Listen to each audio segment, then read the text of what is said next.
ദൈവനാമം മഹത്വപ്പെടട്ടെ. നമ്മുടെ എല്ലാ ഗ്രൂപ്പ് മെമ്പേഴ്സിനും കർത്താവായ യേശുക്രിസ്തുവിൻ്റെ നാമത്തിലുള്ള സ്നേഹവന്ദനത്തെ അറിയിക്കുന്നു. മുമ്പ് നമ്മെ അറിയിച്ചിരുന്നതുപോലെ ഹൂസ്റ്റൺ ബഥേൽ IPC പാസ്റ്ററായിരിക്കുന്ന ഡോക്ടർ KC ചാക്കോ ഇന്ന് നമ്മോടൊപ്പം അഭിമുഖത്തിനായി കടന്നു വന്നിട്ടുണ്ട്. അദ്ദേഹത്തോടൊപ്പം ചർച്ചയിൽ പങ്കെടുക്കുന്നത് നമ്മുടെ ഗ്രൂപ്പ് അംഗങ്ങളായ brother Johnson Vedikkattil, pastor Saji Maniyat എന്നിവരാണ്. കാലിക പ്രസക്തിയുള്ള പല വിഷയങ്ങളും ഇന്ന് ചർച്ച ചെയ്യുവാൻ കൊണ്ടും ആഗ്രഹിക്കുന്നു. വിശ്വാസഗോളത്തിലെ വിശ്വാസസംബന്ധമായ പല വിഷയങ്ങളും അതോടൊപ്പം തന്നെ പ്രിയ കർത്തദാസനോടൊപ്പം പങ്കുവെക്കുവാനും സംശയങ്ങൾ ദൂരീകരിക്കുവാനും ആഗ്രഹിക്കുന്നു. നമുക്കൊരുമിച്ച് ചർച്ചയിൽ പങ്കെടുക്കാം. അദ്ദേഹത്തിൽ നിന്ന് അദ്ദേഹത്തിൻ്റെ വിലയേറിയ വാക്കുകൾ, ഉപദേശങ്ങൾ ശ്രവിക്കുവാൻ കൊണ്ടും അവസരമുണ്ട്. ദൈവം നമ്മെ എല്ലാവരെയും അനുഗ്രഹിക്കുമാറാകട്ടെ.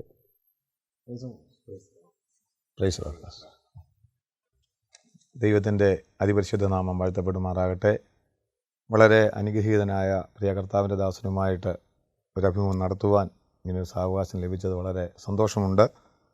സമയം ഒട്ടും കളയാതെ ഞങ്ങൾ വിഷയത്തിലേക്ക് കടക്കുകയാണ്. വളരെ നാളുകളായി അമേരിക്കയിലും കാനഡയിലും ദൈവവചനവുമായി നിന്ന ഒരു കർത്തദാസനുള്ള നിലയിൽ ഒരു ചോദ്യം ചോദിക്കുന്നത്, കർത്തദാസൻ ആദ്യകാലങ്ങളിൽ കണ്ടിരുന്ന സഭയും ഇപ്പോൾ കാണുന്ന സഭയും തമ്മിലുള്ള ഒരു വ്യത്യാസം ഞങ്ങൾക്ക് ആദ്യമായിട്ടൊന്ന് പറഞ്ഞു തരുമോ?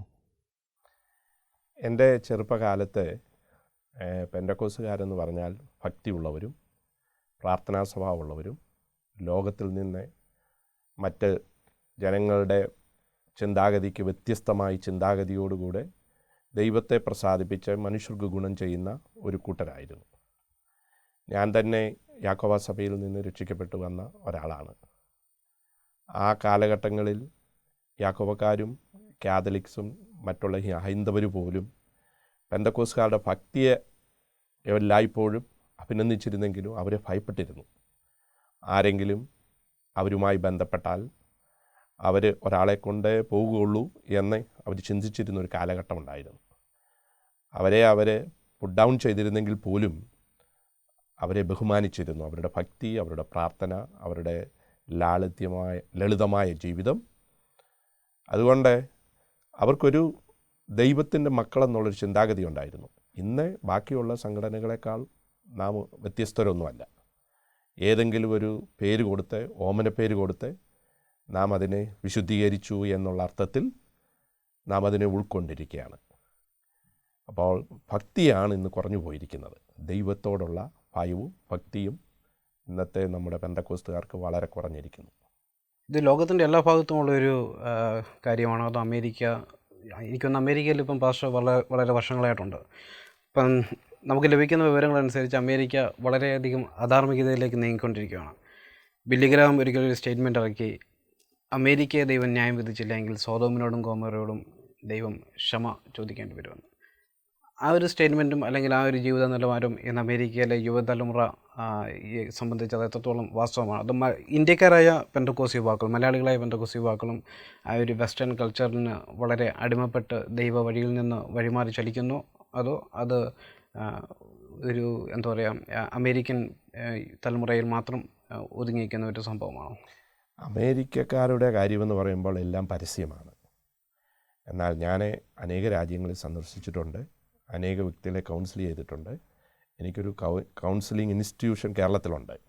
അപ്പോൾ അവരിൽ നിന്നുള്ള സംഭാഷണം വെച്ച് നമ്മുടെ തൊലിക്ക് എന്തെങ്കിലും വ്യത്യാസമുണ്ടെന്നല്ലാതെ യാതൊരു വ്യത്യാസവും മനുഷ്യർക്കില്ല. ഇന്ന് ലോകത്തിലുള്ള ഏത് കാര്യവും നമുക്ക് വെബിലും ഇതുപോലുള്ള മറ്റുള്ള ടെക്നിക്കൽ സൈഡിൽ കിട്ടുന്നത് കൊണ്ട് എല്ലാ മനുഷ്യരും തുല്യരാണ്. എന്നാൽ ആകെയുള്ള വ്യത്യാസം നമ്മുടെ ആൾക്കാർ ഒളിച്ചു കളിക്കും, അവർ പരസ്യമാക്കും. അവരോട് ചോദിക്കുന്ന ചോദ്യത്തിന് അവർ ശരിയായ ഉത്തരം ഡയറക്റ്റ് പറയും. അവർ തെറ്റ് ചെയ്തെങ്കിൽ തെറ്റ് ചെയ്തെന്ന് പറയും, എത്ര പ്രാവശ്യം തെറ്റ് ചെയ്തെന്ന് പറയും. അതുകൊണ്ടാണ് അവർക്ക് കണക്കുള്ളത്. നമുക്കങ്ങനെ ഒരു കണക്കില്ല. നമുക്ക് യാതൊരു വിധമായ അങ്ങനെ കണക്കെടുക്കാൻ പറ്റുകയുമില്ല. കാരണം സത്യം പറയുന്നവർ വളരെ അപൂർവമായിരിക്കും. ഇപ്പം കൗൺസിലിംഗ് തന്നെ ചെയ്യുന്ന ഉടനെ വളരെയധികം നമ്മൾ ബുദ്ധിമുട്ടിയാൽ മാത്രമേ അവരുടെ ഉള്ളിൻ്റെ രഹസ്യങ്ങൾ പുറത്തു വരുത്തുകയുള്ളൂ. എന്നാൽ അമേരിക്കയും ഇന്ത്യയും ബാക്കിയുള്ള എല്ലാ സ്ഥലങ്ങളിലും ഇന്ന് യൗവനക്കാർ ഒരുപോലെ തന്നെയാണ്. എന്നാൽ അമേരിക്കയിൽ കുറച്ചുകൂടെ സ്വാതന്ത്ര്യമുണ്ട്. മാതാപിതാക്കൾക്ക് അവരെ കൺട്രോൾ ചെയ്യാൻ പറ്റുകയില്ല. 16 വയസ്സ് കഴിയുമ്പോൾ തന്നെ അവർക്ക് കാറ് കിട്ടും. അവർ സ്കൂളിലും കോളേജുകളിലും തന്നെ ഡ്രൈവ് ചെയ്താണ് പോകുന്നത്. അപ്പോൾ അവർക്ക് വേണമെങ്കിൽ ഏത് സാഹചര്യത്തിലും ചെന്നു പറ്റുവാനുള്ള സാധ്യതകൾ കൂടുതലുണ്ട്. എന്നല്ലാതെ മറ്റ് വ്യത്യാസങ്ങളൊന്നും ഞാൻ കാണാറില്ല. ഇവരിവിടെ ഒളിച്ചു കളിക്കും, അവരത് പരസ്യമായി കാണും. ഇപ്പോൾ പരസ്യമായിട്ടുള്ളത് നാം കാണുന്നത് കൊണ്ട് അതിനെക്കുറിച്ച് അങ്ങനെ പറയുന്നു എന്നല്ലാതെ വലിയ വ്യത്യാസമൊന്നും ഞാൻ വെസ്റ്റേൺ കൾച്ചർ കുറച്ചുകൂടി ഓപ്പണാണ്, ഇന്ത്യൻ കൾച്ചർ കുറച്ചുകൂടി ഒതുങ്ങി അവർ കാര്യങ്ങൾ ചെയ്യുന്നു. എന്തായാലും ചെയ്യുന്നതെല്ലാം ഒരേ കാര്യമാണ്, വലിയ വ്യത്യാസമൊന്നുമില്ല. എനിക്ക് വെസ്റ്റേൺ ലൈഫ് സ്റ്റൈൽ ജീവിക്കുന്ന ഒരു യൗവനക്കാരനെയും യൗവനക്കാരത്തെയും വിശ്വസിച്ച് ഒരു സ്ഥലത്ത് പറഞ്ഞുവിടാം. അവർ പറഞ്ഞു വിട്ടാൽ അവരാ കാര്യം ചെയ്തിട്ട് വരും. ഞാൻ അവരെ സംശയിക്കേണ്ട ആവശ്യമില്ല. കാരണം അവർക്ക് നമ്മുടെ പള്ളിയിൽ വരുമ്പോൾ അതിൻ്റെ ആവശ്യമില്ല. അവർക്ക് ധാരാളം സ്വാതന്ത്ര്യവും സൗകര്യവും ഉള്ളതുകൊണ്ട് നമുക്കവരെ 100% വിശ്വസിച്ച് ഒരു കാര്യം ഫലമേൽപ്പിച്ച് അവരൊറ്റയ്ക്കാണെങ്കിലും രാത്രിയിലാണെങ്കിലും ഏത് സമയത്താണെങ്കിലും വിശ്വസിച്ച് ഫലമേൽപ്പിക്കാം. എന്നാൽ ഇവിടെ അങ്ങനെയല്ല. ഇവിടെ അവർക്ക് അപൂർവം സന്ദർഭങ്ങളെ അങ്ങനെ കിട്ടത്തുള്ളൂ. കിട്ടുന്ന സന്ദർഭങ്ങൾ അവർ ദുരുപയോഗം ചെയ്യുവാൻ ഒരു പ്രവണത അവരിൽ ഞാൻ കാണുന്നുണ്ട്. അപ്പം ആൺകുട്ടികളും പെൺകുട്ടികളും തമ്മിൽ അടുത്ത് ഇടപഴകുന്നതിൽ വലിയ തെറ്റ് ഇല്ല എന്നാണോ പാസ്റ്ററുടെ ഒരു അഭിപ്രായത്തിൽ? ആൺകുട്ടികളും പെൺകുട്ടികളും തമ്മിൽ ചെറുപ്പത്തിൽ തന്നെ അവരെ ഇടപഴകുന്നത് കൊണ്ട് ഒരാണെന്ന് തൊടുകയോ ഒരു കൈമുട്ടുകയോ ചെയ്താൽ അവർക്ക് സാധാരണ ഒരു ഫീലിംഗ് ആയിട്ടേ കാണത്തുള്ളൂ. എന്നാൽ ഇവിടെ അങ്ങനെയല്ല. ഇവിടെ നമ്മളെല്ലാം മറച്ചു വയ്ക്കുകയും ഒളിച്ചു വയ്ക്കുകയും ചെയ്യുന്നത് കൊണ്ട് അതൊരു വലിയ ഒരു പ്രത്യേക കാര്യമായിട്ട് അവർ കാണുകയും അതിന് പ്രകാരം പോവുകയും ചെയ്യുന്നു. അതിപ്പോൾ തുറന്ന ഒരു ജീവിതത്തിന് വേണ്ടി ഞാൻ റെക്കമെൻഡ് ചെയ്യല്ല. പക്ഷേ അങ്ങനെ അവരുടെ കൾച്ചറിൻ്റെ ഭാഗം, അത് കൾച്ചറിൻ്റെ ഭാഗമാണ്. ഇപ്പോൾ നമ്മുടെ സെക്യുലർ വിദ്യാഭ്യാസത്തിൽ വളരെയധികം ചർച്ചകൾ വരാറുണ്ട്. വളരെ ചെറുപ്പം മുതൽക്ക് തന്നെ ലൈംഗിക വിദ്യാഭ്യാസം കൊടുക്കണമെന്നുള്ളത്. നമ്മുടെ സഭ സൺഡേ സ്കൂളുകളിൽ അങ്ങനത്തെ ഒരു ആശയം പലരും മുൻപോട്ട് വെച്ചിട്ടുണ്ട്. ലൈംഗിക വിദ്യാഭ്യാസത്തെക്കുറിച്ച് നമ്മുടെ യുവതലമുറയെ കുറച്ചുകൂടി അവെയർ ആക്കണമെന്നുള്ളത്. അങ്ങനെ ഒരു അഭിപ്രായത്തിന്, ഒരു ആശയത്തിന് ഒരു പ്രാധാന്യമുണ്ടോ നമ്മുടെ സൺഡേ സ്കൂളിൽ? അവരവരുടെ പ്രായവും പക്വതയും കണ്ടിട്ട് വേണം നാം എന്ത് കാര്യവും പഠിപ്പിക്കാനായിട്ട്. പൊതുവായിട്ട് ഒരു കാര്യവും നമുക്ക് അങ്ങ് തീർത്ത് കൽപ്പിക്കാൻ പറ്റുകയില്ല. നമ്മുടെ സംസ്കാരവും നമ്മുടെ ബാക്ക്ഗ്രൗണ്ടും അനുസരിച്ച് നമുക്ക് കുഞ്ഞുങ്ങളെക്കുറിച്ച് നല്ല കാര്യം പറഞ്ഞു അവരെ പഠിപ്പിച്ചില്ലെങ്കിൽ അവർ കേട്ട് പഠിക്കുന്നത്, ഒളിച്ചു കാണുന്നത് ഒക്കെയും തെറ്റായതായിരിക്കും. ആ തെറ്റായ പ്രവണത അവർ ശരിയാണെന്ന് തെറ്റിദ്ധരിച്ച് അവർ പലതും ചെയ്യും. അതുകൊണ്ട് മാതാപിതാക്കൾ തന്നെ അവർക്ക് അങ്ങനെയുള്ള വിദ്യാഭ്യാസം കൊടുക്കുന്നതാണ് ഏറ്റവും നല്ലത്. അപ്പോൾ അവർക്ക് ആ പരിധികളറിയാം, അവർക്കതിൻ്റെ രീതി മനസ്സിലാക്കി അവരോട് ഇടപെടാനും പറ്റും. അല്ല, സൺഡേ സ്കൂളൊക്കെ എന്ന് പറയുന്നത് സെക്കൻഡറി സ്റ്റഡീസാണ്. അത് ആഴ്ചയിൽ അരമണിക്കൂറോ 3/4 മണിക്കൂറോ മാത്രമേ ഉള്ളൂ. അപ്പോൾ മാതാപിതാക്കൾ വേണം ശരിയായ രൂപത്തിൽ ഈ കുഞ്ഞുങ്ങളെ ഈ നല്ല സത്യമായ കാര്യങ്ങൾ, പ്രത്യേകിച്ച് ഇത് ലോകത്തിൽ മുഴുവൻ അവൈലബിളാണ്, എല്ലായിടത്തും എല്ലാവർക്കും അവൈലബിളായിരിക്കുമ്പോൾ ശരിയേതാ തെറ്റേതാ എന്ന് അവരവരുടെ ആ പരിധി മനസ്സിലാക്കി മാതാപിതാക്കൾ അവരെ പഠിപ്പിക്കണമെന്നാണ് എൻ്റെ അഭിപ്രായം. പാസ്റ്റർ പറഞ്ഞു യുവജനങ്ങളുടെ ഇടയിൽ പലരെയും പാസ്റ്റർ കൗൺസിൽ ചെയ്യാറുണ്ട്.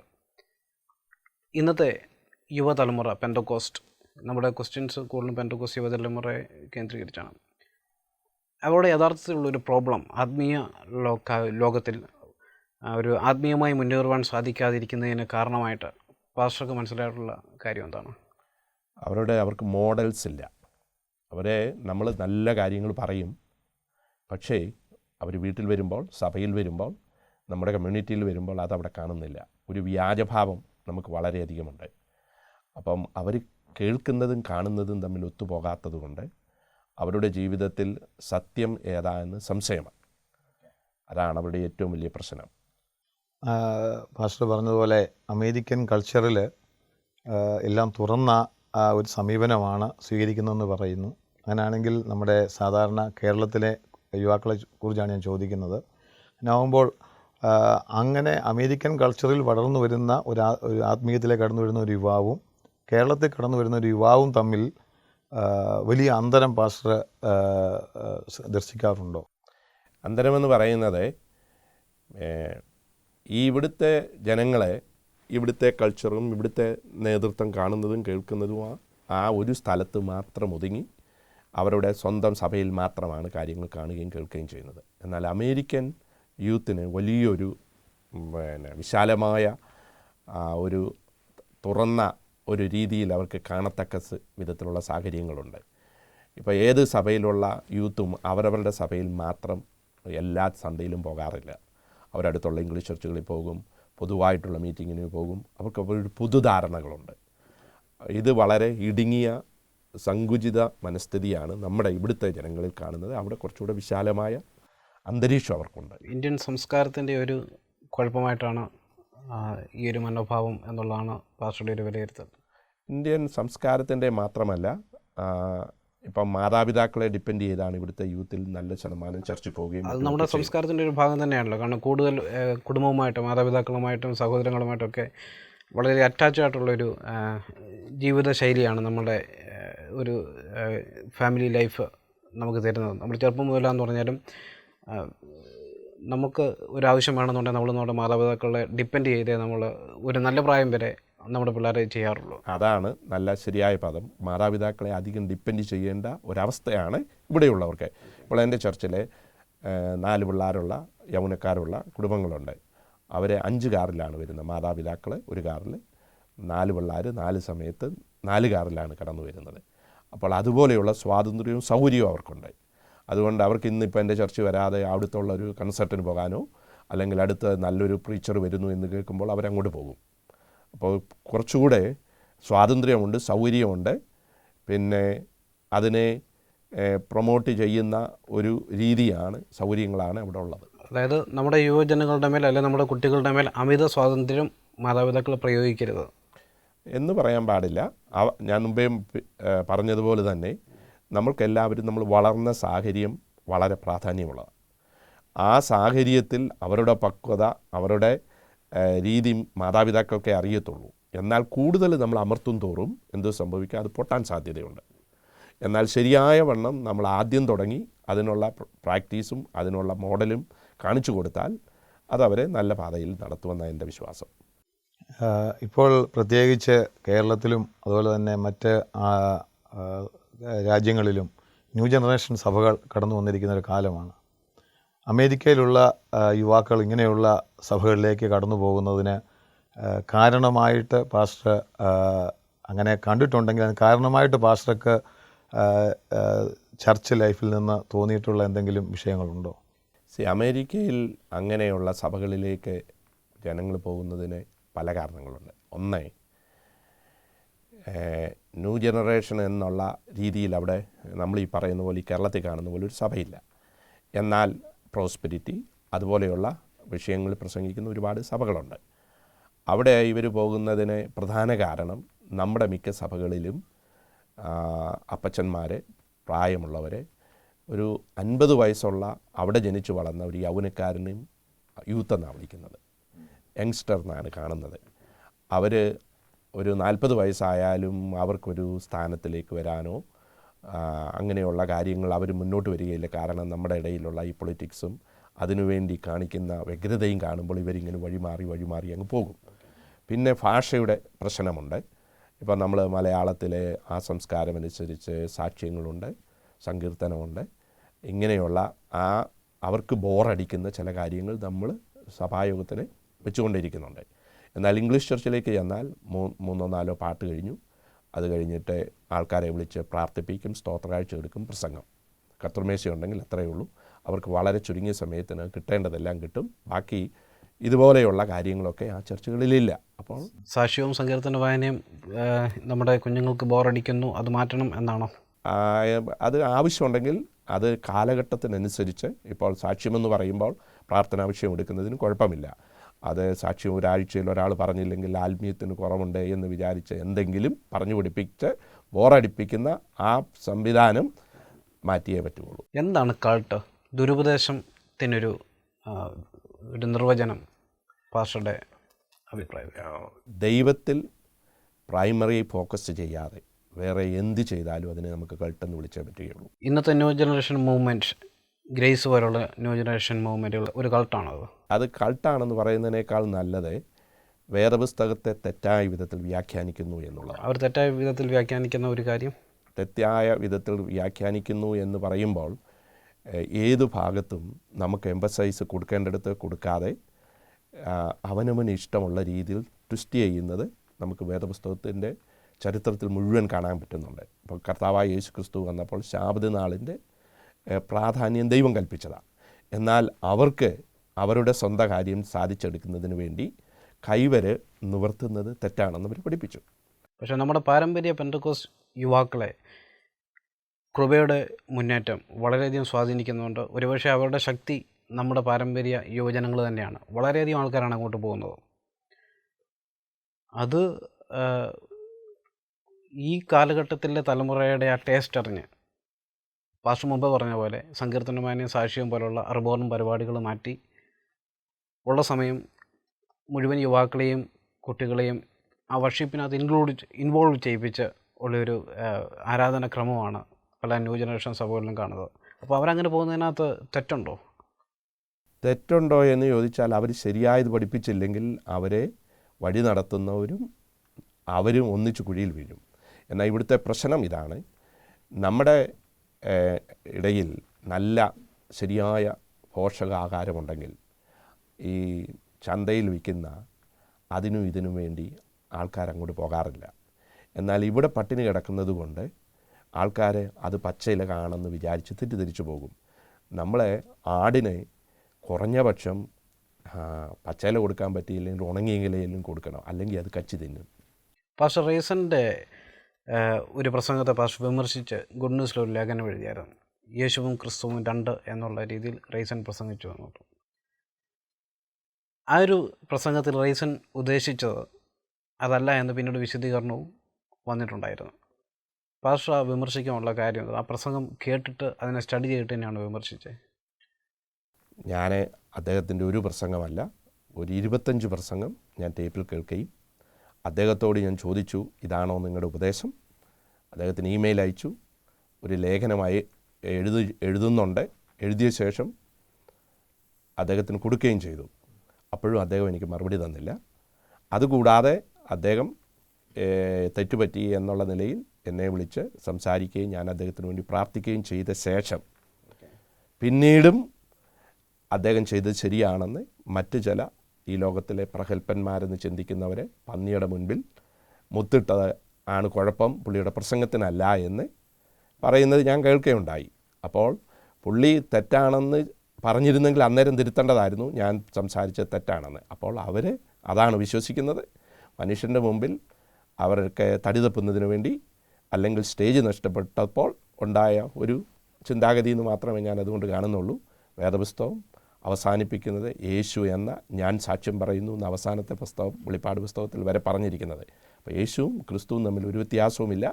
യേശു ആണ് ലോകത്തിൻ്റെ രക്ഷിതാവായി ദൈവം തിരഞ്ഞെടുത്ത പേര്. ആ പേര് നിത്യത വരെ നിൽക്കുന്നു. അതിന് ക്രിസ്തു എന്ന് പറയുന്ന ഒരു പുതിയ വെളിപ്പാടൊന്നുമല്ല, അങ്ങനെ വേദപുസ്തകത്തിലേക്കും പറഞ്ഞിട്ടുമില്ല. ഇപ്പോൾ പാസ്റ്റർ മുമ്പ് പറഞ്ഞ കാര്യമായിട്ട് ബന്ധപ്പെട്ട് ഉണക്കയില എങ്കിലും കിട്ടിയിരുന്നെങ്കിൽ പച്ചില കിട്ടുന്നിടത്തോട്ട് ആൾക്കാർ പോകത്തില്ലായിരുന്നു, അല്ലെങ്കിൽ നല്ല ഭക്ഷണം കിട്ടുന്നിടത്തോട്ട് പോകത്തില്ലായിരുന്നു എന്ന് പറയുകയുണ്ടായി. അതിൻ്റെ അർത്ഥം ഇപ്പോഴത്തെ പാരമ്പര്യ സഭകളിൽ കൂടുതലും ഉണക്കയിലയാണോ കിട്ടുന്നുള്ള അർത്ഥം അതിനകത്തുണ്ടോ? അതോ അല്ലെങ്കിൽ അങ്ങനെ ആൾക്കാർ പോകുന്നതിന് നമുക്ക് എങ്ങനെ അതിന് തടസ്സം കൊടുക്കുവാനായിട്ട് സാധിക്കും? ഉപദേശിമാരുടെ ജോലി ചെയ്യണം. അവർ വേദപുസ്തകം നന്നായി പഠിച്ച് അവർ ദൈവത്തിൽ നിന്ന് ഒരു ദൂത് വാങ്ങി ജനങ്ങൾക്ക് കൊടുക്കണം. അങ്ങനെ കൊടുക്കുന്ന ഉടനെ ഈ പ്രശ്നം ഉണ്ടാകത്തില്ല. നമ്മുടെ ആൾക്കാർക്ക് പലപ്പോഴും സമയം സ്പെൻഡ് ചെയ്ത് കർത്താവിൽ നിന്ന് വാങ്ങുന്നത് ഒരു ചരിത്രം മാത്രമായിരുന്നു. ഇപ്പോഴേ അത് വളരെ കുറച്ചാണ് കാണുന്നത്. ഞാൻ അനേക വർഷങ്ങളായി അമേരിക്കയിൽ തന്നെ പാസ്റ്ററായിട്ടുണ്ട്. വളരെ അപൂർവം പേരിൽ നിന്ന് മാത്രമേ നല്ലൊരു ചിന്താഗതിയെങ്കിലും കിട്ടുകയുള്ളൂ അവർ പ്രസംഗിച്ച് കഴിയുമ്പോൾ. ഇപ്പോൾ ആയതുകൊണ്ട് മിക്ക അമേരിക്കൻ ചർച്ചുകളിലും ഞായറാഴ്ച വിസിറ്റിംഗ് പാസ്റ്റേഴ്സിന് സമയം കൊടുക്കാൻ ബുദ്ധിമുട്ട് കാണിക്കുക. അവരെ മറ്റ് സ്ഥലങ്ങളിൽ അക്കോമഡേറ്റ് ചെയ്യാനായിട്ട് ശ്രമിക്കുക. അപ്പോൾ അതിൻ്റെ അർത്ഥം നല്ല വചനം പ്രസംഗിക്കുന്നവരില്ലെന്നല്ല, അവരെപ്പോലെ എല്ലാവരും ചെയ്തിരുന്നെങ്കിൽ എന്ന് ഞാൻ പലപ്പോഴും ആഗ്രഹിക്കുന്നു. എന്തുകൊണ്ടാണ് പെന്തക്കോസ്ത് സഭയിൽ ഇത്രയും ഉപദേശത്തിൽ അനൈക്യമുണ്ടാകുന്നത്? നമ്മൾ പല പ്രസ്ഥാനങ്ങൾ പെന്തക്കോസ്ത് സഭകൾക്കുണ്ട്, പല സംഘടനകളുണ്ട്, പല ഒരു സംഘടനയിൽ തന്നെ പല പാസ്റ്റേഴ്സും പഠിപ്പിക്കുന്നതും പല കാര്യങ്ങളാണ്. പെന്തക്കോസ്ത് സഭയ്ക്ക് മറ്റുള്ള സഭകളെ പോലെ, ഓർത്തഡോക്സിനെ പോലെയോ കത്തോലിക്ക പോലെയോ ഒരു ദൈവശാസ്ത്രം, ഒരു എഴുതപ്പെട്ട ഒരു ദൈവശാസ്ത്രം, ഒരു വിശ്വാസ പ്രമാണം ഇല്ല. അതുകൊണ്ട് സംഭവിക്കുന്ന ഒരു പിഴവ് എന്താണെന്ന് ചോദിച്ചു കഴിഞ്ഞാൽ, ഓരോ വ്യക്തിയും തങ്ങൾക്ക് തോന്നുന്ന രീതിയിൽ അഭിപ്രായം സമൂഹത്തോട് വിളിച്ചു പറയുന്നു. അത് സമൂഹത്തിന് മുന്നിൽ പെന്തക്കോസ്ത് സഭയെക്കുറിച്ചൊരു സംശയത്തിൻ്റെ ദൃഷ്ടി ഉണ്ടാക്കുന്നില്ലേ? അല്ലെങ്കിൽ ഇവരൊരു വ്യക്തമായ ഒരു അഭിപ്രായമില്ലാത്തവർ എന്നുള്ളത് സമൂഹത്തിൽ മാത്രമല്ല, പെന്തക്കോസ്തിൽ അറിയുവാൻ ആഗ്രഹമുള്ളവരുടെ മനസ്സിലും അങ്ങനെ ഒരു ചിന്ത ഉണ്ടാക്കുന്നില്ലേ? ഈ പെന്തക്കോസ്തിൻ്റെ ആരംഭകാലത്ത് സാഹചര്യങ്ങൾ വളരെ കുറവായിരുന്നു ദൈവവചനം പഠിക്കുന്നതിന്. അന്ന് അവർക്ക് പ്രാർത്ഥനാ സ്വഭാവവും ദൈവത്തിൽ ഡിപ്പെൻഡ് ചെയ്യുമായിരുന്നു. ഇന്നിപ്പോൾ ചില ബൈബിൾ സ്കൂളിൽ നിന്ന് വരുന്ന 2 വർഷം പഠിക്കും, ചിലർ 3 വർഷം പഠിക്കും, ചിലർ 5 വർഷം പഠിക്കും, ചിലർ അത് കഴിഞ്ഞിട്ട് ഗ്രാജുവേറ്റ് ലെവലിൽ, പോസ്റ്റ് ഗ്രാജുവേറ്റ് ലെവലിൽ മുന്നോട്ട് പോകും. അപ്പം ഇവരെല്ലാവർക്കും ആരും ഇന്നതാണ് ഒരു ക്വാളിഫിക്കേഷൻ എന്ന് പറഞ്ഞ് എങ്ങും ആരെയും ആക്കുന്നില്ല. അങ്ങനെ ഒരു ക്വാളിഫിക്കേഷൻ വേണമെന്നാണ്. ക്വാളിഫിക്കേഷൻ കുറഞ്ഞ പക്ഷം ഉണ്ടായിരുന്നെങ്കിൽ ഈ തെറ്റിദ്ധാരണയൊക്കെ മാറിപ്പോയേനെ. ഇപ്പം നമ്മുടെ ജീവിതത്തിൽ നമുക്ക് പറ്റിയതെന്ന് പറഞ്ഞാൽ വാളെടുക്കുന്നവനെല്ലാം വെളിച്ചപ്പാടാണ്. അപ്പോൾ അവൻ്റെ വായിൽ വരുന്നതെല്ലാം അവൻ്റെ ഇൻ്റർപ്രിട്ടേഷനാണ്. ദൈവാത്മാവിനെ ചാരി എന്തും പറഞ്ഞു പിടിപ്പിക്കുവാനുള്ള സ്വാതന്ത്ര്യവും അതിനെ അംഗീകരിക്കുവാൻ നമ്മുടെ സമൂഹം ഒട്ടും മടി കാണിക്കുന്നുമില്ല. MBFT വളരെ നാളുകളായിട്ട് മുന്നോട്ട് വെക്കുന്ന ഒരു ആശയമാണ് പെന്തക്കോസ്ത് സഭകൾക്കൊരു പൊതു ദൈവശാസ്ത്രം. എല്ലാ സഭകളിലെയും വേദപണ്ഡിതർ കൂടിയിരുന്ന് പെന്തക്കോസ്ത് പാസ്റ്റർമാർ സമൂഹത്തിൽ അതും ഇതും പറയാതെ ഒരു പൊതുവായ ഒരു ദൈവശാസ്ത്ര പ്രമാണം ഉണ്ടാക്കണമെന്നുള്ളത്, ആ ഒരു അഭിപ്രായത്തെ പാസ്റ്റർ പിന്തുണയ്ക്കുന്നുണ്ടോ? തീർച്ചയായും അത് നല്ലതാണ്. പക്ഷേ അതുകൊണ്ട് കാര്യമില്ല. അത് എല്ലാവരും അംഗീകരിച്ചിട്ട് കുറഞ്ഞ പക്ഷം ആ വിധത്തിൽ പഠനം നടത്തിയവരെ മാത്രമേ സഭാ ശുശ്രൂഷയ്ക്കാക്കാവൂ എന്ന് നിയമം ഉണ്ടായില്ലെങ്കിൽ എത്ര ഉപദേശം ഉണ്ടെങ്കിലും പെട്ടെന്ന് ഇന്ന് എനിക്ക് ഒരാളുടെ മുകളിൽ കൈവച്ചിട്ട് നാളെ അദ്ദേഹത്തെ പാസ്റ്ററാക്കാവുന്നൊരു സംവിധാനമാണ് നമുക്കുള്ളത്. എഴുതപ്പെട്ട പ്രമാണം വന്നു കഴിഞ്ഞാൽ അത് ആത്മീയ ശുശ്രൂഷയെ ഇടിച്ചു താഴ്ക്കുന്ന ഒരു നിലവാരത്തിലേക്ക് എത്തത്തില്ലേ? അതൊക്കെ വെറും തെറ്റിദ്ധാരണകളാണ്.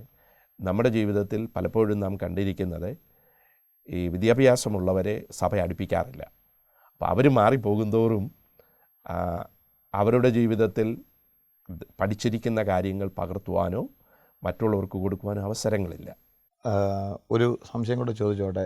നമ്മൾ ആദിമകാലത്തെ പിതാക്കന്മാർ അത്രത്തോളം വചന പരിജ്ഞാനമുള്ളവരൊന്നും ആയിരുന്നില്ല എന്നാണ് ഞാൻ ചിന്തിക്കുന്നത്. അവർ ദൈവസന്നിധിയിൽ ഇരുന്ന് പ്രാപിച്ച് സഭയ്ക്ക് കൊടുത്തപ്പോൾ അന്ന് സഭയിലുണ്ടായിരുന്നവരൊക്കെ നല്ല പച്ചയില കഴിച്ച് സഭയിൽ ജീവിച്ചിരുന്നവരാണെന്ന് ഞാൻ ചിന്തിക്കുന്നു.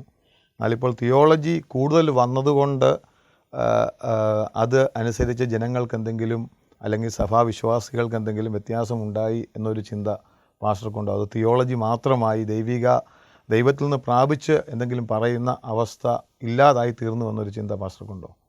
എൻ്റെ ചിന്താഗതിയിൽ ഇന്ന് നിങ്ങൾ വെറും സഭകൾക്ക് വേണ്ടുന്ന പാസ്റ്റർമാരുടെ അഡ്വർടൈസ്മെൻറ്റ് നിങ്ങൾ ശ്രദ്ധിച്ചാൽ മതി. അവർ പറയുന്നത് കുറഞ്ഞ പക്ഷം ഒരു മാസ്റ്റർ ലെവൽ വേണം, ഭാഷ സംസാരിക്കാൻ കഴിവ് വേണം, യൂത്തിനോട് ഇടപെടാൻ പഠിക്കണം എന്നൊക്കെ പറഞ്ഞാണ് അവർ പരസ്യം കൊടുക്കുന്നത്. അത് മിക്ക സഭകൾക്കും നല്ല പാസ്റ്റർമാരെ ഇപ്പം കിട്ടാനുമില്ല. അപ്പോൾ അത് നമ്മളോട് കാണിക്കുന്ന ഒറ്റ കാര്യം ഇതാണ്: തലമുറ വളർന്നു, വിദ്യാഭ്യാസം ഉണ്ടായി, സംസ്കാരം വളർന്നു. ഇന്ന് അവിടെ ഇരിക്കുന്ന സഭാവിശ്വാസികളിൽ നല്ലൊരു ശതമാനവും കുറഞ്ഞപക്ഷം ഒരു ബാച്ചലർ ഡിഗ്രിയോ ഒരു മാസ്റ്റർ ഡിഗ്രിയോ ഉള്ളവരാണ്. അപ്പോൾ പാസ്റ്റർ നടത്തുന്നവൻ, ലീഡർ കുറഞ്ഞ പക്ഷം ആവറേജ് വിദ്യാഭ്യാസമെങ്കിലും ഉള്ള ഒരാളല്ലെങ്കിൽ എവിടെ ചെന്നെത്തുമെന്നുള്ള അതാണ് നമുക്ക് സംഭവിച്ചിരിക്കുന്നത്. സഭയിൽ മാമോൻ്റെ കടന്നുകയറ്റം, പണത്തിൻ്റെ സ്വാധീനം എല്ലാ മേഖലകളിലും, ഇതിൻ്റെ വലിയൊരു ലേഖനം കഴിഞ്ഞ ആഴ്ച ഗുഡ് ന്യൂസിൽ വന്നു. ശരിക്കും പെന്തക്കോസ്ത് സഭയെ പണം സ്വാധീനിക്കുന്നുണ്ടോ? അല്ലെങ്കിൽ പെന്തക്കോസ്തുകാരാണോ പണക്കാർ? അല്ല, പെന്തക്കോസ്തുകാർ പണക്കാരല്ല. പണമാണ് നമ്മുടെ അനുഗ്രഹം എന്ന് എഴുതി വയ്ക്കാത്തൊരു നിയമം നമുക്കിപ്പം കടന്നു വന്നിട്ടുണ്ട്. പണമുണ്ടെങ്കിൽ എനിക്ക് ആരുമായി തീരാൻ പെന്തക്കോസ്ത് സഭയിൽ. സ്പോൺസർ മിനിസ്റ്റർ എന്നോ അല്ലെങ്കിൽ അങ്ങനെയോ ഇങ്ങനെയൊക്കെ നമ്മൾ പേര് പറഞ്ഞ് എനിക്ക് ഏത് സ്ഥാനവും കൈവരിക്കാം. അപ്പം പണമില്ലാത്തവൻ പണം ഉണ്ടാക്കാൻ വേണ്ടി ബന്ധപ്പെടും. സ്ഥാനം, മാനം, മഹത്വമൊക്കെ പണത്തിൻ്റെ അടിസ്ഥാനത്തിലായിന്ന്. അപ്പോൾ അതിന് വേണ്ടി ഞാൻ അധ്വാനിക്കും. ഞാൻ അധ്വാനിച്ചിട്ട് എനിക്കും സ്ഥാനം വേണമെങ്കിൽ പണം അത്യാവശ്യമാണ്. അപ്പോൾ ഏത് വിധേനയിലും പണമുണ്ടെങ്കിൽ ഞാൻ മിടുക്കനായി. സഭയിലും സ്ഥാനമുണ്ട്, സമൂഹത്തിൽ സ്ഥാനമുണ്ട്. അല്ലാത്തവൻ എത്ര വിശുദ്ധനാണെങ്കിലും വിശ്വസ്തനാണെങ്കിലും ഇപ്പോഴും താഴെ കടയിൽ തന്നെ കിടക്കുക. അതാണ് ജനങ്ങൾ കാണുന്നത്. അതുകൊണ്ടാണ് പണത്തിൻ്റെ സ്വാധീനം ഇത്രമാത്രം വർദ്ധിച്ചിരിക്കുന്നത്. പെന്തക്കോസുകാർ പണക്കാരല്ലെങ്കിലും പെന്തക്കോസുകാരിൽ പണം വളരെയധികം സ്വാധീനിച്ചിട്ടുണ്ട്.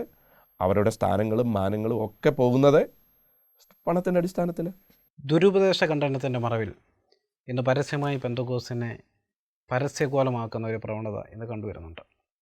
സോഷ്യൽ മീഡിയ പോലുള്ള മാധ്യമങ്ങളിൽ കൂടി വളരെയധികം ഒട്ടും പ്രോത്സാഹിപ്പിക്കാൻ കഴിയാത്ത രീതിയിൽ പല പ്രസംഗത്തിൻ്റെ ക്ലിപ്പുകളും എടുത്തിട്ട് പല ജാതികളുടെയും വോളുകളിലും ഒക്കെ ഷെയർ ചെയ്ത് നമ്മൾ തന്നെ നമ്മളെ നാണം കെടുത്തുന്ന ഒരു പ്രവണത ഈ അടുത്ത കാലത്തായി കണ്ടുവരുന്നുണ്ട്. ദുരുപദേശ ഖണ്ഡകന് വേണ്ടിയ ക്വാളിറ്റി എന്തായിരിക്കണം? ഇതൊക്കെ നേതൃത്വവും വിദ്യാഭ്യാസമുള്ളവരും ചെയ്യേണ്ട കാര്യങ്ങളാണ്. നേതൃത്വം അറിയാതെ ദുരുപദേശ ഖണ്ഡനം നടത്തരുതെന്നാണോ? നേതൃത്വം അത് ചെയ്യുന്നില്ല. ചെയ്യാത്തപ്പോൾ അതിനെക്കുറിച്ച് ഭാരപ്പെടുന്നവരും അതിൽ ബുദ്ധിമുട്ടുള്ളവരും എഴുതി പോവുകയാണ്. അവരല്ല സത്യത്തിൽ എഴുതേണ്ടത്. നേതൃത്വം അതിനൊരു മറുപടി കൊടുക്കേണ്ടതാണ്. ഇത് ദുരുപദേശമാണ്, ദുരുപദേശത്തിന് മുന്നോട്ട് വിടാതിരിപ്പാൻ തക്കവണ്ണം ശരിയായ ഉപദേശം എന്താണ് എന്ന് ഒന്നുകിൽ അവർ പറയണം, അല്ലെങ്കിൽ അവരാരെങ്കിലും ആക്കി അവരുടെ ബോർഡ് കൂടി ഇതാണ് ശരിയെന്ന് ഡിക്ലെയർ ചെയ്യണം. പക്ഷേ അവരെല്ലാം മൗനം പാലിക്കുക. മൗനം പാലിക്കുന്ന ഉടനെ ആരെങ്കിലും എഴുതി പിടിപ്പിക്കുക. അവർക്ക് ഒരു ഉദ്ദേശം മാത്രമായിരിക്കില്ല, അവരോടൊരു പ്രതികാരം എന്നുള്ള രൂപത്തിൽ കൂടെ ആയിരിക്കാം ഇങ്ങനെ എല്ലായിടത്തും അയച്ചിരിക്കുന്നത്. അപ്പോൾ ഈ നമുക്കറിയാമല്ലോ, നമ്മുടെ എൻഡ് നല്ലതാണെങ്കിലും മീൻസ് ശരിയല്ലെങ്കിൽ അതിലും തെറ്റുണ്ടാകാം. അതാ പ്രശ്നം. പെന്തക്കോസ്തകളുടെ ഐക്യത്തിന് പാസ്റ്റർ എന്ത് സജഷൻസാണ് മുന്നോട്ട് വെക്കുന്നത്? നമ്മുടെ സ്വസ്നേഹവും നമ്മളുടെ വ്യക്തിപരമായും സംഘടനാപരമായിട്ടുള്ള ആ അമർഷം മാറ്റി നമ്മൾ സ്വന്തം കുടുംബമാണെന്നും നമ്മളെ യേശുക്രിസ്തുവിൻ്റെ രക്തത്തിൽ വീണ്ടെടുക്കപ്പെട്ട സഹോദരങ്ങളാണെന്നുമുള്ള മനോഭാവം മുകളിൽ തൊട്ട് താഴെ വരെ നമ്മൾ കൊടുക്കാത്തടത്തോളം കാലം അത് എല്ലാം അന്ത്യകാലത്ത് മനുഷ്യ സ്വസ്നേഹികളാകും എന്ന് പറഞ്ഞിരിക്കുന്നത്. അതിൻ്റെ അടിസ്ഥാനത്തിൽ ആ കാര്യങ്ങൾ പോകുന്നതെല്ലാം കർത്താവ് നല്ല സ്ഥാനം നമ്മുടെ ഡിനോമിനേഷനും നമ്മളുടെ ചട്ടക്കൂട്ടിനുമാണ് മിക്കപ്പോഴും നമ്മൾ കൂടുതൽ സ്ഥാനം കൊടുക്കുന്നത്. കർത്താവിനോ ദൈവരാജ്യത്തിനോ ദൈവസഭയ്ക്കോ അല്ല, നമ്മുടെ സംഘടനകൾക്കാണ് പ്രാധാന്യം കൽപ്പിക്കുന്നത്. അതുകൊണ്ട് സംഘടനകളെ ഇങ്ങനെ വലുതാകാനായിട്ട് എല്ലാവരും ശ്രമിക്കും. അന്ത്യകാല സംഭവങ്ങളെക്കുറിച്ച് വളരെ ആധികാരികമായി പഠിപ്പിക്കുന്ന ഒരു വചന അധ്യാപകൻ എന്നുള്ള നിലയ്ക്ക് ഇപ്പോൾ നടക്കുന്ന സംഭവവികാസങ്ങളെ തിരുവചനത്തിൽ പറഞ്ഞിരിക്കുന്ന അന്ത്യകാല പ്രവചനങ്ങളുമായി താങ്കൾ എങ്ങനെ ചേർത്ത് വായിക്കുന്നു? അന്ത്യകാല പ്രവചനമെന്ന് നാം കേട്ടിരിക്കുന്ന ഒരുപാട് കാര്യങ്ങൾ നമ്മുടെ പിതാക്കന്മാർ നമുക്ക് തരുന്ന ചില ചെറിയ കാര്യങ്ങളൊക്കെയാണ്. എന്നാൽ അതിനേക്കാൾ കാര്യമായി നാം പലതും കാണേണ്ടിയിരിക്കുന്നു. കാരണം ലോകത്തിൻ്റെ അവസ്ഥ, കാരണം യേശുക്രിസ്തു പറഞ്ഞത് മനുഷ്യർ ഭയവികുലരായിത്തീരും, എന്തു സംഭവിക്കുമെന്നറിയാതെ ഭാരപ്പെടും. അപ്പോൾ അതൊക്കെയാണ് നമ്മുടെ ജീവിതത്തിൽ നാം കാണുന്നത്. ലോകത്തിലെ ഏറ്റവും ശക്തമായ രാഷ്ട്രമായ അമേരിക്കയോ റഷ്യയോ ഫ്രാൻസോ പോലും അവർക്ക് എത്ര ശക്തമായ സൈന്യമുണ്ടെങ്കിലും യുദ്ധതന്ത്രങ്ങളൊക്കെ മാറി ഒരു സെക്യൂരിറ്റിയും ഇല്ല എന്നുള്ളൊരു കാലാവസ്ഥയിൽ അരാജകത്വം വന്നിരിക്കുക. അതിൻ്റെ അർത്ഥം ആർക്കും ഒന്നും പ്രവചിക്കാൻ കഴിയാത്ത വണ്ണം ലോകം മാറിക്കൊണ്ടിരിക്കുക. അതുപോലെ തന്നെ എക്കണോമി നിങ്ങൾ നോക്കെ, ആർക്കും ഒരു സുരക്ഷിതത്വവുമില്ല, എന്തായിത്തീരുമെന്ന് ആർക്കും അറിഞ്ഞുകൂടാ. ഇതൊക്കെ ആണ് നമ്മുടെ ജീവിതത്തിൽ തല ഉയർത്തേണ്ട കാര്യം. കാരണം ഒരു മനുഷ്യനെ കൊണ്ടും ഒന്നും കൺട്രോൾ ചെയ്യാൻ കഴിയാത്ത ഒരവസ്ഥയിലേക്ക് എത്തിയിരിക്കുക. ഇത് നമ്മെ വിളിച്ചു പറയുന്നത് ഇങ്ങനെയുള്ള ഒരു പോക്ക് വലിയ ബുദ്ധിമുട്ടാണ്. ഇതെവിടെ എത്തിച്ചേരുമെന്നുള്ളത് ആർക്കും തന്നെ അറിഞ്ഞുകൂടാ. അപ്പോൾ അതിന് ഏക ഉത്തരം മനുഷ്യർ കൈമലർത്തുമ്പോൾ നമ്മുടെ കർത്താവിനെ കൊണ്ടല്ലാതെ വേറെ ആരെക്കൊണ്ടും കഴിയുകയില്ല. കർത്താവിൻ്റെ വരവ് ഏറ്റവും അടുത്തിരിക്കുന്നു എന്നുള്ളത് വളരെ ശക്തമായി നാം വിശ്വസിക്കേണ്ടിയിരിക്കുന്നു. കാലം മാറി, ഇപ്പോൾ യുവ തലമുറ ഒക്കെ വളരെ അപ്ഡേറ്റാണ്.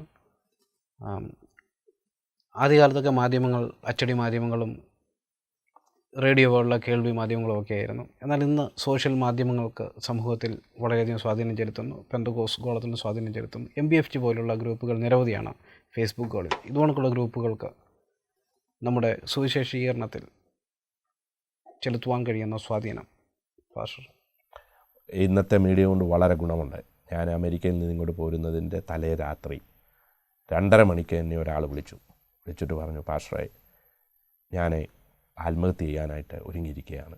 പാസ്റ്ററെ കിട്ടുമോ ഇല്ലയോ എന്ന് ഞാൻ ഭയപ്പെട്ടിട്ടാണ് ഇത് കിട്ടിയത്. എൻ്റെ ഫോൺ എവിടെ നിന്ന് കിട്ടിയെന്ന് ചോദിച്ചപ്പോൾ അദ്ദേഹം പറഞ്ഞു ഫേസ്ബുക്കിൽ നിന്ന് കിട്ടിയതാണ്. അപ്പോൾ ഞാൻ അദ്ദേഹത്തോട് 1 മണിക്കൂർ 2:30 തുടങ്ങി 3:30 വരെ സംസാരിച്ചു. പിറ്റേ ദിവസം വിളിക്കാമെന്ന് പറഞ്ഞു. ആ സൂയിസൈഡ് പ്രവണതയിൽ നിന്ന് അദ്ദേഹത്തെ പിന്തിരിപ്പിച്ചു. അങ്ങനെ പലരെന്നെ വിളിക്കാറുണ്ട് വളരെ ബുദ്ധിമുട്ടുള്ള സമയങ്ങളിൽ. അപ്പോൾ ഇത് നല്ല വഴിക്ക് ഉപയോഗിച്ചാൽ ഒരുപാട് ഇൻഫ്ലുവൻസ് ചെയ്യാൻ സാധിക്കും. എല്ലാത്തിനെയും പോലെ തന്നെ. പ്രത്യേകം നമ്മൾ ആദ്യകാലത്ത് പെന്തക്കോസ്ത് സമൂഹം വിശുദ്ധിയും വേർപാടും എന്ന് പറഞ്ഞ് ചില കാര്യങ്ങൾ വിശ്വാസികൾ ചെയ്യുന്നുണ്ടായിരുന്നു. പ്രത്യേകം അടിച്ചേൽപ്പിച്ചിരുന്നു ആഭരണം പോലുള്ള വിഷയങ്ങളിൽ. ഇപ്പോൾ പുതിയ സാമൂഹിക കാഴ്ചപ്പാടുകൾ കടന്നു വന്നപ്പോൾ അങ്ങനെയുള്ള വിഷയങ്ങളിൽ പലപ്പോഴും പ്രത്യേകം സഭകൾ പെന്തക്കോസ്ത് സഭകൾ എടുക്കുന്ന ചില തീരുമാനങ്ങൾ അത് യഥാർത്ഥത്തിൽ അത് ഗുണമാണോ ദോഷമാണോ ഉണ്ടാക്കുന്നത്? നമ്മുടെ ഇൻ്റർപ്രിട്ടേഷനുള്ള കുഴപ്പമാണത്. വിശുദ്ധി എന്ന് പറഞ്ഞാൽ സത്യത്തിൽ ദൈവത്തിനു വേണ്ടി വേർതിരിച്ചത് എന്നുള്ള അർത്ഥമാണ്. അതിനെ വേറെ എന്തിനെങ്കിലും ഉപയോഗിച്ചാൽ അതാണ് അശുദ്ധി. അപ്പോൾ കർത്താവിൻ്റെ സന്നിധാനത്തിൽ 2 കാര്യമേ ഉള്ളൂ, വിശുദ്ധവും ലൗകികവുമായത്. അപ്പോൾ ഏത് വിധത്തിൽ മിസ്യൂസ് ചെയ്താലും അതാണ് അശുദ്ധി. ഉദാഹരണം ഞാൻ പറയാം. നമ്മൾ കർത്തൃമേശയ്ക്കൊരു സെറ്റ് പാത്രം വാങ്ങി വെച്ചു. നമ്മുടെ ഗസ്റ്റ് എത്ര വലിയവനാണെങ്കിലും നാം കഞ്ഞി കുടിക്കാൻ അത് സാധാരണഗതിയിൽ എടുക്കാറില്ല. അപ്പം അത് എടുക്കരുതെന്നല്ല ഞാൻ പറഞ്ഞു വരുന്നതിൻ്റെ ചുരുക്കം. ആ മിസ്യൂസ് ഉണ്ടല്ലോ നമ്മുടെ ഉള്ളിൽ, അപ്പം അതാണ് അശുദ്ധി. നമ്മൾ അതിന് പകരം നമ്മുടെ ഡെഫിനിഷൻ കൊടുത്തു. അവിടെയാണ് തകരാറ്. വേദപുസ്തകത്തിൽ കർത്താവിന് യോജിക്കാത്ത, കർത്താവിൻ്റെ വചനത്തിന് ഒത്തുപോകാത്തതെല്ലാമാണ് അശുദ്ധി. അല്ലാതെ ഇന്നതെന്നല്ല.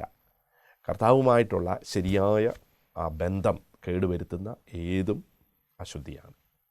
അങ്ങനെ ആയിരുന്നെങ്കിൽ അന്നും ഇന്നും അതൊരുപോലെ നിന്നേനെ. അതാണ് പ്രശ്നം. PC നാക്ക് അമേരിക്കൻ മലയാളി പെന്തക്കോസ്തുകാരുടെ ഇടയിൽ വളരെയധികം സ്വാധീനം ചെലുത്തുന്ന ഒരു പെന്തക്കോസ്ത് കൂട്ടായ്മയാണ്. PC നാക്കിൻ്റെ പ്രവർത്തനങ്ങൾ പെന്തക്കോസ്ത് സമൂഹത്തിന് എത്രത്തോളം അത് ഗുണകരമായി തീർന്നിട്ടുണ്ട്? PC നാക്ക് നല്ല ഉദ്ദേശത്തോട് തുടങ്ങിയ ഒരു സംവിധാനമായിരുന്നു. എല്ലാ സഭകളെയും ഒന്നിച്ച് ഒരു സ്റ്റേജിൽ കൂട്ടി പ്രായമുള്ളവർക്കും യൂത്തിനും അവിടെ വെച്ച് കാണുവാനും സന്തോഷിക്കാനും ഉള്ള ഒരു അവസരമായിരുന്നു. 10,000-10,000 ആൾക്കാർ വന്നുകൂടിയിരുന്നു. അന്ന് വളരെ ശക്തമായി അത് പോയിക്കൊണ്ടിരുന്നു. എന്നാൽ ഇന്ന് 2,000-3,000 ഇടയിൽ ആൾക്കാരാണ് പല കോൺഫറൻസിനും കഴിഞ്ഞ അനേക വർഷങ്ങളായി വരുന്നത്. അതിന് പല കാരണങ്ങളുണ്ട്. ഒന്നാമത്, അതിനിടയ്ക്ക് മറ്റ് സംഘടനകളുടെ കോൺഫറൻസ് അതേ സമയത്ത് വന്നു. അഴിമതി ആരോപണങ്ങൾ PC നാക്കിൻ്റെ ലീഡേഴ്സിനെ കുറിച്ച് പല കാലഘട്ടങ്ങളിൽ ഉയർന്നിട്ടുണ്ട്. അതിലുള്ള വാസ്തവമുണ്ടോ? അമേരിക്കയിൽ പ്രവർത്തിക്കുന്ന ഒരു ദേവദാസ് എന്നുള്ള നിലയിൽ പല സന്ദർഭങ്ങളിലും അവിടെ ഇവിടെയും അഴിമതികളെക്കുറിച്ച് കേട്ടിട്ടുണ്ട്. അതിനെക്കുറിച്ച് ഒരിക്കൽ ഞാൻ പ്രതികരിച്ചു. അതിൻ്റെ ഫലമായിട്ടാണ് ഈ 10,000-ൽ നിന്ന് അത് വളരെ താണുപോയത്. അതിൽ വാസ്തവമുണ്ടോ? അതിൽ വാസ്തവമുണ്ടോ എന്ന് ചോദിച്ചാൽ നമ്മളാരും ദൃക്സാക്ഷികളല്ല.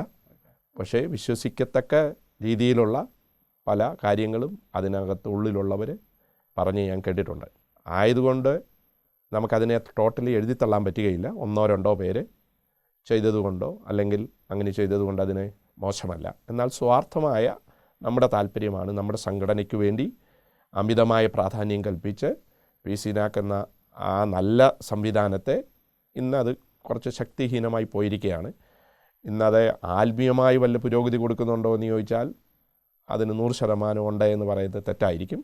അതിപ്പം പെന്തക്കോസ്ത് കൺവെൻഷനുകൾ, ജനറൽ കൺവെൻഷനുകളെല്ലാം നോക്കിക്കഴിഞ്ഞാൽ ആ ഒരു സാഹചര്യങ്ങൾ തന്നെയാണ്. കാരണം ഇതൊരു കൂട്ടായ്മ അല്ലെങ്കിൽ ഒരു ഫെലോഷിപ്പ് എന്നതിനപ്പുറമായിട്ട് മറ്റൊരു പ്രാധാന്യം നമ്മൾ മഹാകൂട്ടായ്മകൾക്ക് നൽകുന്നുണ്ടോ എന്ന് സംശയമുണ്ട്. ഇത് അവിടുത്തെ യൗവനക്കാർക്ക് അവരുടെ പാർട്ട്നേഴ്സിനെ കിട്ടാൻ ഒരു നല്ല സന്ദർഭമാണ്.